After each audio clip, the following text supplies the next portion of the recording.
వెంకటేశ్వర స్వామికి పట్టు వస్త్రాలు సమర్పించే భాగ్యం ఆ భగవంతుడు నాకు ఇచ్చాడు. ఆ భగవంతుణ్ణి మరొకసారి ప్రార్థిస్తూ ఈరోజు వెంకటేశ్వర స్వామిని చూస్తే ప్రపంచం మొత్తం హిందువులంతా కొలిసే ఏకైక దేవుడు, కలియుగ దేవుడు. మనందరికి కూడా కష్టాల్లో ఉన్నప్పుడు ఏ వరం అడిగినా ఆశీర్వదించే దేవుడు. నేను చిన్నప్పటి నుంచి కూడా ఆయన దగ్గరనే పెరిగాను, ఆయన చూస్తూ పెరిగాను. అదే సమయంలో నాకు ఏ కష్టం వచ్చినా దేవుని మీద భారం వేసి ముందుకు పోస్తూ వచ్చాను. 22 సంవత్సరాల కంటే ముందు ఈ బ్రహ్మోత్సవాలు ప్రారంభించిన రోజునే నాకు ప్రాణభిక్ష పెట్టాడు. అది ఊహించని పరిణామం.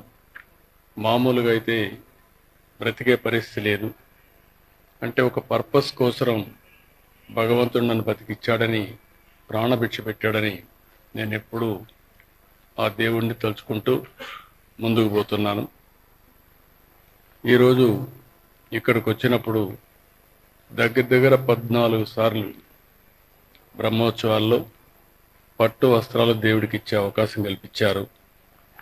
ఇంకొక పక్కన చూస్తే ఈరోజు ఈ వెంకటేశ్వర స్వామి వల్ల ప్రపంచం మొత్తం శాంతి, సౌభాగ్యం, సమస్యలను కూడా పరిష్కారం చేస్తూ ముందుకు తీసుకుపోతున్నారు. అలాంటి వెంకటేశ్వర స్వామి దగ్గర ఎన్నోసార్లు మనమందరం కూడా ఎన్నో మంచి కార్యక్రమాలు చేశాం. ఒకప్పుడు మీరు ఒకసారి చూస్తే ఇక్కడ బోర్డు మెంబర్స్ అందరూ ఉన్నారు, చైర్మన్ గారు, ఈవో గారు ఉన్నారు. ఇక్కడుండే సభ్యులంతా కూడా ఒక పవిత్రమైన భావంతో పనిచేస్తున్నారు. తిరుమల తిరుపతి దేవస్థానం వెంకటేశ్వర స్వామి పవిత్రత కాపాడుతూనే వెంకటేశ్వర స్వామి ప్రాబల్యాన్ని ప్రపంచం మొత్తం మనం తీసుకెళ్లాల్సిన బాధ్యత మన మీద ఉంది. ఆ రోజు నందమూరి తారక రామారావు గారు ఫస్ట్ టైం ముఖ్యమంత్రి అయినప్పుడు ఇక్కడ అన్నదానం ప్రారంభించారు. ఈరోజు దగ్గర అన్నదానంలో మనం చూస్తే 2,283 కోట్ల రూపాయలు కార్పస్ ఉంది. ప్రతి సంవత్సరం ప్రతి నెల 12 కోట్లు ఖర్చు అవుతుంది. 14 కోట్ల రూపాయలు ఆదాయం వచ్చే పరిస్థితి అన్నదానానికి వస్తూ ఉంది. వడ్డీతోనే దీన్ని పూర్తి చేసే పరిస్థితి వస్తుంది.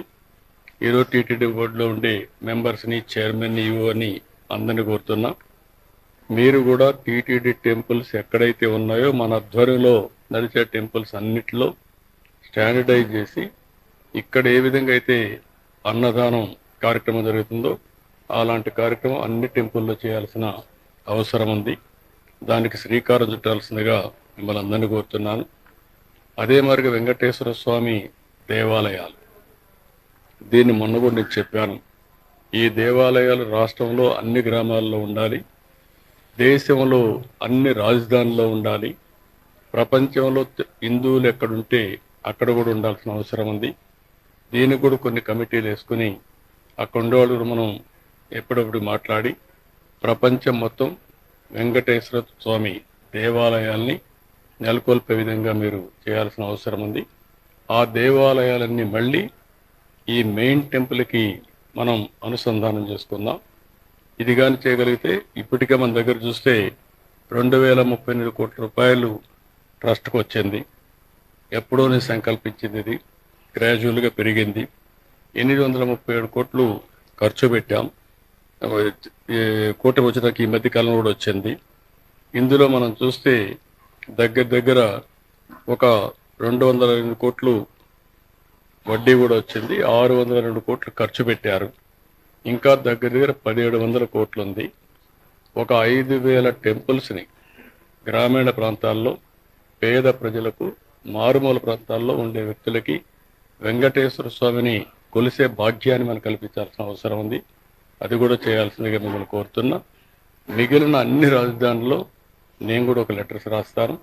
ఈ పవిత్రమైన రోజున ఆ సంకల్పాన్ని చేసి అన్ని రాజధానుల్లో ప్రపంచంలో హిందువులు ఉండే ప్రతి ఒక్క ప్రాంతంలో వెంకటేశ్వర స్వామి దేవాలయాలు కడదాం. అక్కడుండే దాతల ముందుకు వస్తే వాళ్ళ యొక్క ఇది కూడా తీసుకుంటాం.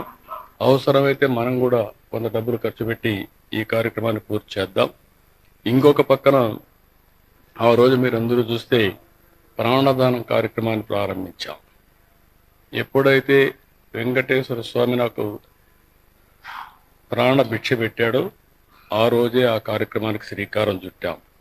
అది మనం చూస్తే ఈరోజు దగ్గర ఈ కార్యక్రమంలో కూడా 709 కోట్ల రూపాయలు వచ్చింది. 21 కోట్లు ఖర్చు పెట్టాం. 688 కోట్లుంది. దీన్ని కూడా మనం లాజికల్గా తీసుకుపోవాల్సిన అవసరం ఉంది. ఆ రోజు దీన్ని ప్రారంభించిన కారణం కూడా వెంకటేశ్వర స్వామి ఉండే ఈ ప్రాంతంలో రాయలసీమ మొత్తం సరైన వైద్య సౌకర్యాలు లేవు. అలాంటి వైద్య సౌకర్యాలు కల్పించాలని చెప్పి పెట్టాం. దీన్ని కూడా లాజికల్గా తీసుకుపోవడం కోసం ముందుకు పోవాల్సిన అవసరం ఉంది. ఇంకొక పక్కన మీరు ఒకసారి చూస్తే ఆ రోజు మనం అందరం శ్రీవారి సేవకులు కార్యక్రమం ప్రారంభించాం. 12 లక్షల మంది స్త్రీలు ఉన్నారు, 5 లక్షల మంది పురుషులు ఉన్నారు, 17 లక్షల మంది శ్రీవారి సేవకులు ఉన్నారు. ఈ శ్రీవారి సేవకులు కూడా భారతదేశం ప్రపంచం అంతా కూడా నెట్వర్క్ చేసి ఎప్పటికప్పుడు వారి సేవలకు అనుగుణంగా రేటింగ్ కూడా చేసి వారికి గుర్తింపు ఇచ్చి వారు కూడా ఇక్కడికి వచ్చేదానికి అవకాశాలు కల్పించాల్సిన అవసరం ఉంది.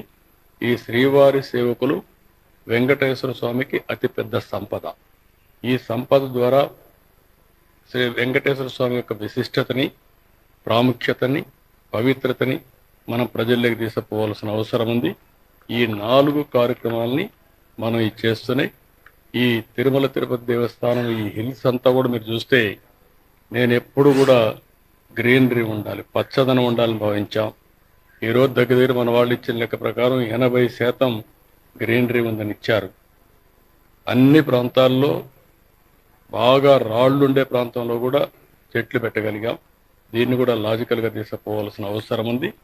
ఈ వెంకటేశ్వర స్వామి ఈ ప్రాంతాన్ని ఒక దివ్య క్షేత్రంగా, ఒక పవిత్రమైన క్షేత్రంగా సేవాభావంతో మనం ముందుకు తీసుకుపోయి ఈ పవిత్రతని శాశ్వతంగా కాపాడుతూనే భావితరాలకు అందజేసే బాధ్యత ఇక్కడుండే మేనేజ్మెంట్ కానీ, ఇక్కడుండే పూజారులు కానీ, అదే మరి ఇక్కడుండే మేనేజ్మెంట్ కానీ అందరూ కలిసి పనిచేయాల్సిందిగా మరొక్కసారి విజ్ఞప్తి చేస్తూ మరొక్కసారి వెంకటేశ్వర స్వామి తలుచుకుంటూ ఈ యొక్క బ్రహ్మోత్సవాలు బ్రహ్మాండంగా జరగాలి.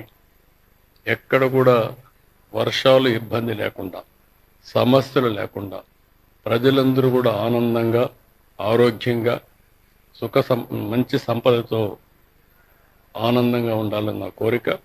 అది ఆశీర్వదించమని నేను ప్రతిరోజు వెంకటేశ్వర స్వామిని కోరుకుంటాను. తప్పకుండా మనం సాధిస్తామని తెలియజేసుకుంటూ మరొకసారి భక్తులకు అందరికీ విజ్ఞప్తి చేస్తున్నా, మనందరి బాధ్యత ఈ పవిత్రత కాపాడడం.